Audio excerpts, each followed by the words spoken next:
Welcome to the Slop Farm. Enjoy the video.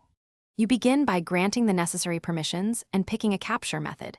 Choose a browser tab for a single window or the OS recorder to share an entire display.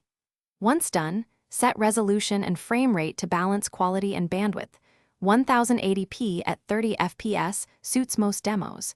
You should mute notifications and close unrelated apps to avoid leaks.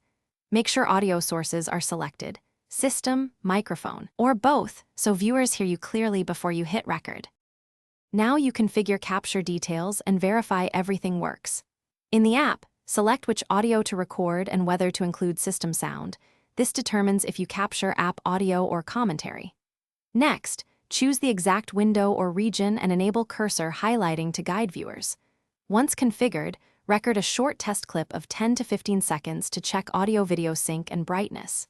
If problems appear, tweak volume, resolution, or hardware acceleration settings, and repeat the quick test until it looks and sounds right.